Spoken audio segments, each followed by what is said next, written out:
पाकिस्तान बोला भारत से लड़ाई में फायदा हुआ। पतंगबाजी से 17 मौतें। एमपी में आसाम के छात्र से मारपीट। राजस्थान में पारा -3 डिग्री तक पहुंचा। नमस्कार, धर्मेंद्र वर्मा नाम है मेरा और आप सुन रहे हैं दर्पण का हिंदी पॉडकास्ट। आज है 16 जनवरी 2026, दिन शुक्रवार। आज के प्रमुख इवेंट्स जिन पर आपको रखनी चाहिए नज़र। महाराष्ट्र बीएमसी चुनाव के लिए 15 जनवरी को हुई वोटिंग का रिजल्ट आएगा। इसमें मुंबई, पुणे समेत 29 नगर निगम शामिल हैं। पश्चिम बंगाल की सीएम ममता बनर्जी सिलीगुड़ी में राज्य के सबसे बड़े मंदिर महाकाल मंदिर का शिलान्यास करेंगी। पीएम मोदी दिल्ली में राष्ट्रीय स्टार्टअप दिवस पर होने वाले प्रोग्राम में शामिल होंगे। बिहार के मुख्यमंत्री नीतीश कुमार समृद्धि यात्रा निकालेंगे। ज्ञानवापी मस्जिद के वजू खाने का एएसआई सर्वे कराने वाली याचिका पर इलाहाबाद हाई कोर्ट में सुनवाई होगी। कल की बड़ी खबर है, पाकिस्तान बोला भारत से संघर्ष में फायदा हुआ, हमारे फाइटर जेट्स की डिमांड बढ़ी। पाकिस्तानी पीएम शहबाज शरीफ ने दावा किया कि भारत से लड़ाई में पाकिस्तान का फायदा हुआ। उन्होंने कहा कि संघर्ष के बाद कई देश पाकिस्तानी फाइटर जेट्स खरीदना चाहते हैं। मीडिया रिपोर्ट्स के मुताबिक इनमें बांग्लादेश, सूडान, लीबिया, सऊदी अरब, इराक और इंडोनेशिया जैसे देश शामिल हैं। उन्होंने पाकिस्तान का JF-17 थंडर फाइटर जेट्स खरीदने में दिलचस्पी दिखाई है। सुप्रीम कोर्ट की ईडी अफसरों पर दर्ज एफआईआर पर रोक। आईपैक रेड मामले में ममता बनर्जी को नोटिस। सुप्रीम कोर्ट ने आईपैक रेड मामले में ईडी अफसरों के खिलाफ दर्ज एफआईआर पर 3 फरवरी तक रोक लगा दी है। कोर्ट ने ममता सरकार से 2 हफ्तों में जवाब मांगा है। कोर्ट ने कहा है कि सरकार ईडी के काम काज में दखल न दे, एजेंसी को ईमानदारी से काम करने दे, उनके काम में दखल न डाले। ममता पर सबूत मिटाने का आरोप है। ईडी ने 8 जनवरी को टीएमसी के आईटी हेड प्रतीक जैन के घर और कंपनी से जुड़े ठिकानों पर छापा मारा था। जांच एजेंसी का आरोप है कि इस दौरान सीएम ममता बनर्जी जबरन घुसी और अपने साथ सबूत लेकर चली गई। मकर संक्रांति, प्रयागराज में 91 लाख श्रद्धालुओं ने स्नान किया। पतंगबाजी से 2 दिनों में 17 लोगों की मौत। देश भर में गुरुवार को भी मकर संक्रांति मनाई गई। इस मौके पर पीएम मोदी ने गायों को चारा खिलाया। वहीं प्रयागराज संगम में 91 लाख श्रद्धालुओं ने डुबकी लगाई। पतंगबाजी में पिछले 2 दिनों में 17 लोगों की मौत हो गई। गुजरात में 9, राजस्थान में 6, यूपी और कर्नाटक में 1-1 मौत हुई। सीएम योगी ने मंदिर में सीटी बजाई।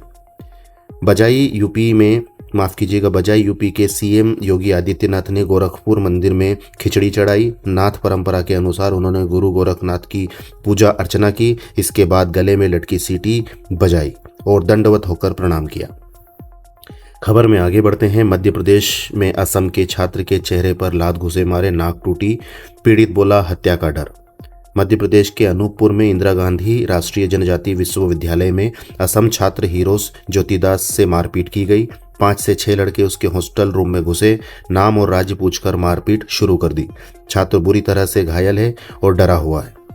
पीड़ित बोला कि उसे हत्या का डर है। यूनिवर्सिटी मैनेजमेंट ने आरोपी छात्रों को निष्कासित कर दिया है।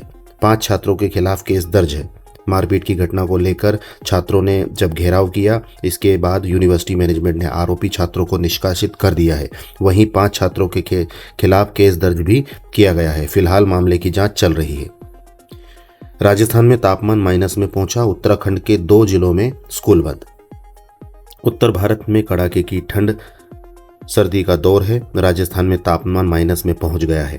हिल स्टेशन माउंट आबू में तापमान -3 डिग्री रहा। राज्य में 19 फरवरी से हल्की बारिश की संभावना है। हरियाणा के हिसार में न्यूनतम तापमान आधा डिग्री दर्ज हुआ। उधर श्रीनगर में न्यूनतम तापमान -5.20 डिग्री सेल्सियस दर्ज किया गया। ईरान से भारतीयों को एयरलिफ्ट करेगी सरकार। पहला विमान आज तेहरान से दिल्ली आएगा।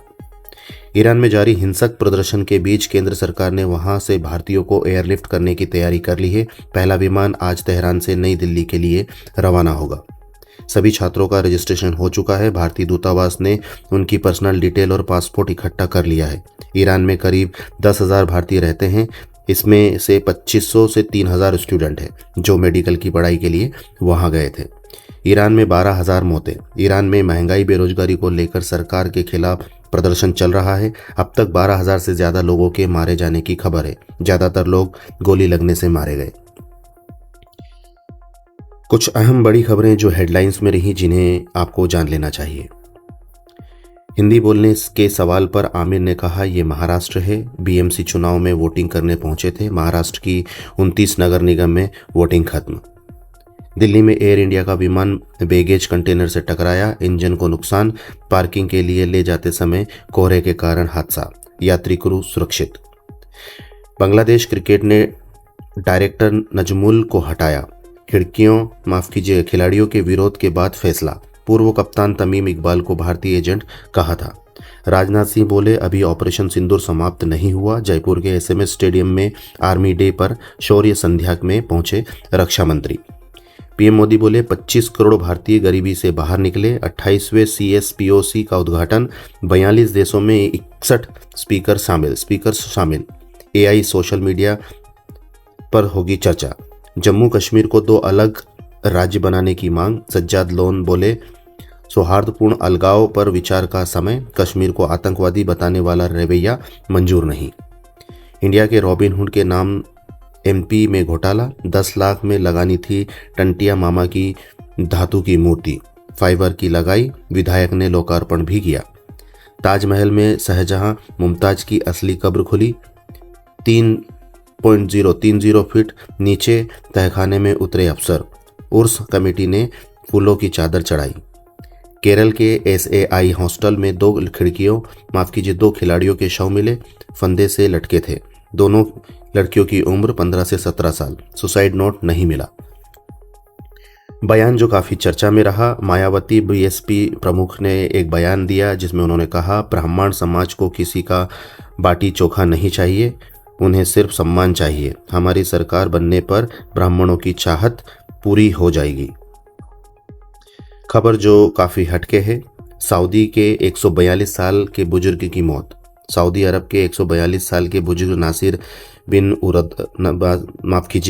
सऊदी अरब के 142 साल के बुजुर्ग नासिर बिन रदान अल राशिद का निधन हो गया है। उन्होंने 3 शादियां की थी। उनके 134 बच्चे पोते हैं। आखिरी शादी उन्होंने 110 साल की उम्र में की थी। ऐसी ही डेली बुलेटिन्स खबरों को सुनने के लिए सब्सक्राइब जरूर करिएगा। अभी तक आप सुन रहे थे दर्पण का हिंदी पॉडकास्ट। धन्यवाद।